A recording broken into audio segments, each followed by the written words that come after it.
Welcome everyone to Democracy Decoded, where we unravel the threads of governance and citizenship that bind our world together.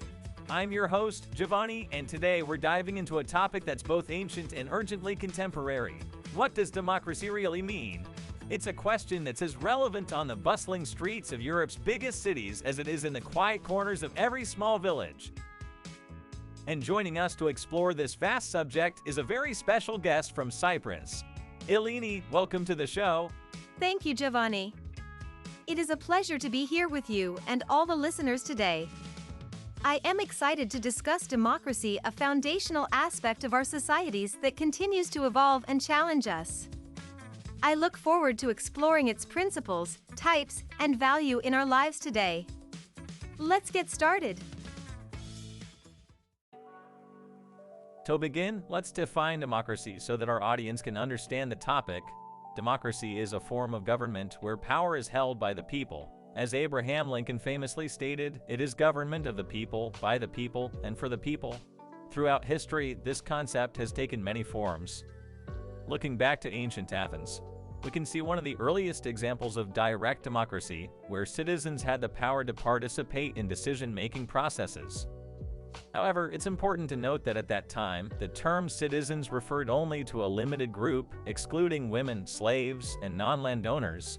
But this early form of democracy established the foundation for future developments, progressing over time from the Roman Republic to the contemporary democratic systems observed worldwide. That's a great overview. The word democracy has fascinating roots. They tell us a lot about the concept. It comes from the Greek words demos and kratos. Demos means people and kratos means power or rule. Thus, democracy literally means the people's rule. This etymology reflects the fundamental idea that governance power should reside with the people themselves. Over time, the definition of the people has expanded to include all adult citizens, regardless of gender, race, or social status. This evolution of democracy demonstrates its dynamic nature, constantly adapting to reflect the values and beliefs of society. Certain core principles define democracy and are instrumental in its proper function. A vibrant democracy depends on its citizens actively participating, not only in electoral processes, but in various forms of civic engagement. This includes public debates, peaceful demonstrations, and involvement in community organizations. Such activities enable citizens to express their opinions, influence public policy, and hold their government accountable. The aim is to establish an ongoing dialogue between citizens and those in power. This will ensure that democracy is not only upheld during elections, but is also practiced on a daily basis. Absolutely, Eleni. The basis of democracy is the principle of equality, whereby all individuals have the same rights and individuals have equal rights and opportunities to participate in the political process. This includes not only equal voting rights, but also freedom from discrimination based on personal characteristics such as race, gender, or religion. In a genuine democracy, each vote holds equal weight, and every voice has the opportunity to be heard, reflecting the fundamental principle that all citizens are equal members of society. Speaking of being heard, accountability and transparency are crucial for maintaining trust in democratic institutions.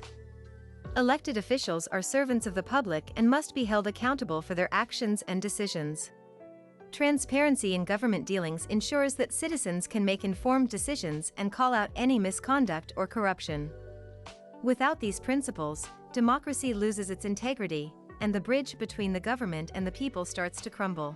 And to strengthen that bridge, political tolerance and a multi-party system play vital roles. A healthy democracy is one where different opinions can coexist and where minority rights are protected. Having multiple political parties ensures a diversity of views and policies, offering citizens real choices and fostering a dynamic political landscape. This plurality is essential for democracy, as it encourages debate, compromise, and understanding across different segments of society. Building on that, it's important to remember other fundamental principles such as preventing the abuse of power through checks and balances, promoting economic freedom to enable individuals to pursue their objectives, and safeguarding human rights and the rule of law. These principles are interrelated, each reinforcing the others to create a democratic society that upholds the dignity and rights of all its members. Exactly. Democracy is so much more than a mere form of government. It is a system of values that underpin the way we live together as a society. It's about more than just who gets the most votes. It's about how we treat each other, how we govern ourselves, and how we protect the rights and freedoms that allow us to flourish. I couldn't agree more. Now let's move on to some of the more practical aspects of our discussion. Democracy is not without its variation in the way it works. Let's talk about those and their significance, starting in what we call as direct democracy. When we talk about direct democracy, we're referring to a form of governance where decisions are made by the people themselves, without intermediaries or representatives. This is democracy in its most immediate form, where citizens have the power to vote directly on laws and policies. A classic example of this can be seen in ancient Athens, where citizens gathered to make decisions about their city-state. In modern times, Switzerland offers a contemporary model with its referendums and popular initiatives. However, direct democracy comes with its set of challenges. While it fosters a high degree of citizen involvement and transparency, it can also be impractical for large, complex societies where the sheer volume of decisions to be made can overwhelm the electorate. There's also the risk of the tyranny of the majority, where the rights and needs of minority groups might be overlooked. That's a very insightful overview, Eleni. On the other hand, representative democracy is designed to address some of those challenges by having the public elect representatives who then make decisions on their behalf. This system allows for a more manageable and efficient process of governance, especially in larger nations. Representatives are expected to be more knowledgeable about complex issues, making informed decisions that reflect the best interests of their constituents. Many countries, like Italy and Cyprus, use a representative democracy system. The United States is another great example where citizens elect their Congress members and president, who then govern on their behalf. However, some people criticize representative democracy for its accountability and whether elected officials truly represent the will of the people. Having mechanisms such as free elections, a free press, and an active civil society in place is essential to ensure that representatives remain accountable to those they serve. Both systems have advantages and disadvantages. It's really interesting to see how different countries combine elements of both to create hybrid forms of democracy. The ultimate goal is always to ensure that governance is carried out with the consent and for the benefit of the people. Exactly, Eleni. Whether direct or representative, the essence of democracy is the empowerment of the people and the protection of their rights and freedoms. Now that we've covered the different types of democracy, let's take a closer look at how democratic governance is structured through various institutions. This will be really helpful for our listeners. Can you expand on that? Yes, of course. Well, any system of government comprises three branches: the legislative, executive, and judiciary. The legislative branch is responsible for making laws and represents the voice of the people in a democracy.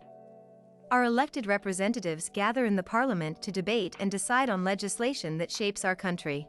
The executive branch implements and enforces laws. It is led by either a president or a prime minister, depending on the country's system, and includes the government's administrative bodies. Its role is to manage the day-to-day operations of the state, such as education, healthcare, and national defense.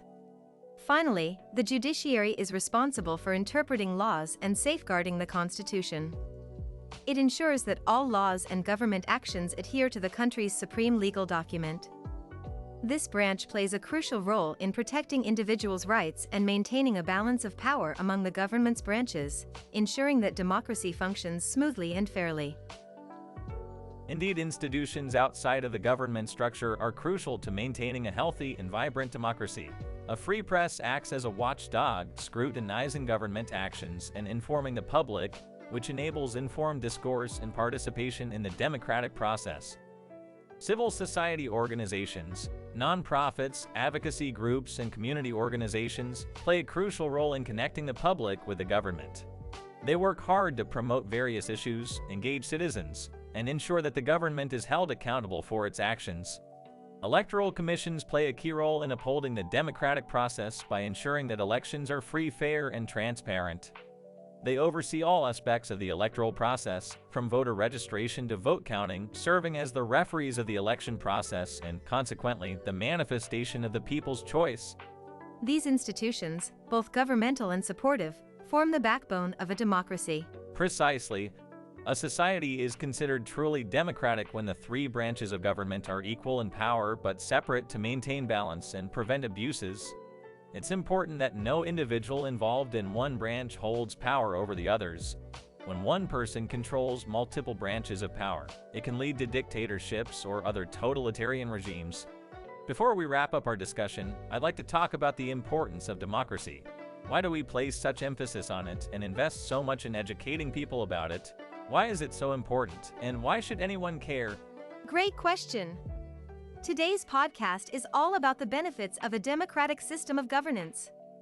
One of the most obvious benefits is that it prevents the rise of cruel and vicious autocrats. By distributing power among the many instead of concentrating it in the hands of the few, democracy acts as a safeguard against tyranny. Absolutely. And beyond safeguarding against tyranny, democracies have a remarkable record of promoting peace, both internally and in their relations with other nations. It's amazing how history demonstrates that modern representative democracies rarely, if ever, engage in warfare with one another. This peace-promoting aspect of democracy is not only beneficial for maintaining international harmony, but also fosters a conducive environment for prosperity and human development. Speaking of prosperity, it's worth noting that countries with democratic governance tend to be more prosperous than those without. Democracy creates an environment where free markets can flourish, innovations can take root, and education and health services can advance, contributing significantly to the overall well-being and economic stability of a society. Indeed, when discussing human development, it's important to note that democracy plays a vital role, not only in economic terms, but also in the broader context of human rights and personal freedoms. Democracies prioritize the protection and promotion of human rights, providing their citizens with a higher quality of life and greater opportunities for personal and collective advancement. That's right. A democratic society allows you to protect your fundamental interests through participation and representation. You can influence how you are governed, the laws that affect your life, and the protection of your rights and liberties. This aspect of democracy is crucial for fostering a sense of belonging and engagement among citizens. And let's not forget the personal liberties that democracy provides, like freedom of speech, assembly, and the pursuit of one's life path.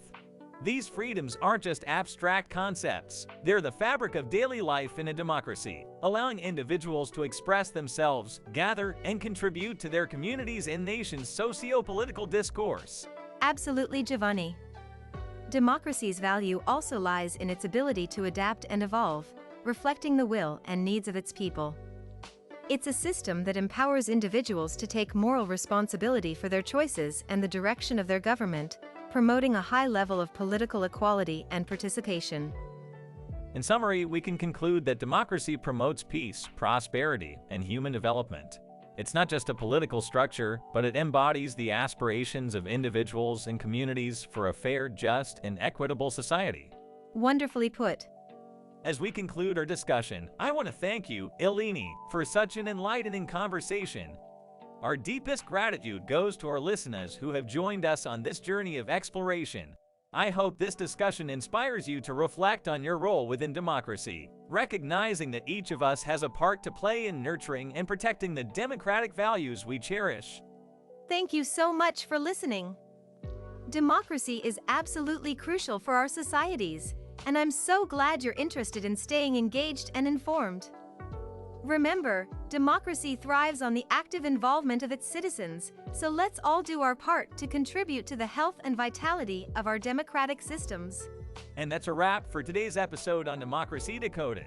But don't go too far. In our next episode, titled, How Does Democracy Work?, we'll peel back the layers of democratic governance and look at the mechanisms that keep the wheels of democracy turning.